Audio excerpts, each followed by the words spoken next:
Tiruchendur doctor Sivanthi Adithanar கல்வியியல் கல்லூரி உங்கள் எதிர்காலத்திற்கான சிறந்த தேர்வு.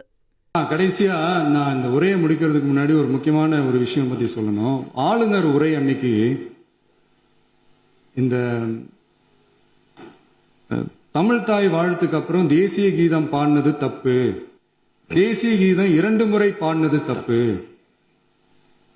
அப்படி ஒரு நிகழ்வு இதுக்கு முன்னாடி இந்த சட்டசபையில நடந்ததே கிடையாது, அந்த மரபையே மாத்திட்டீங்க, இப்படி ஒரு பெரிய ஒரு போர் மாதிரி எதிர்கட்சியை சார்ந்தவங்க எல்லாம் சொன்னாங்க இல்லையா. அந்த மாநில உரிமை போராளிகளை, அந்த மரபு காக்கிற உரிமை போராளிகளை ஒரே ஒரு கேள்விதான் கேட்கணும். 2021 ஆகஸ்ட் 2 ஞாபகம் இருக்கா?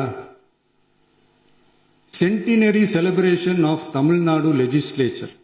அந்த ஃபங்க்ஷன்ல நம்ம முன்னாள் முதலமைச்சர் கருணாநிதி அவர்களோட கலைஞர் அவர்களுடைய கலைஞர் அவர்களுடைய புகைப்படத்தை மாண்புமிகு குடியரசுத் தலைவர் திறந்து வைக்கிற ஒரு ஃபங்க்ஷன். அந்த ஃபங்க்ஷன்ல national anthem followed by Tamil Thai Vazhthu அப்படின்னு அறிவிச்சது ஞாபகம் இருக்கா? அதாவது தேசிய கீதத்துக்கு அப்புறமா 2வது முறையா, நோட் திஸ் பாயிண்ட் மாண்புமிகு பேரவைத் தலைவர் அவர்களே, பிளீஸ் நோட் திஸ் பாயிண்ட். தேசிய கீதத்துக்கு அப்புறம் 2வது முறையாக தமிழ் தாய் வாழ்த்து பாடப்படும் அப்படின்னு சொன்னது ஞாபகம் இருக்கா?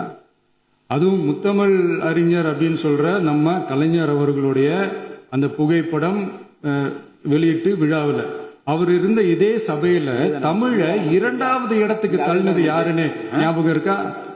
அது மட்டும் இல்ல, அந்த தேசிய கீதத்தை நாட்டுப்பண் நேஷனல் ஆந்தம்னு சொல்லி அதே ஃபங்க்ஷன்ல கடைசியா ஃபங்க்ஷன் முடியும் போது செகண்ட் டைம் தேசிய கீதம் பாடினதும் ஞாபகம் இருக்கா? இதே அவையில் தான், அது அவை குறிப்பிலும் இருக்கிறது, இதே அவையில் தான் நடைபெற்றது.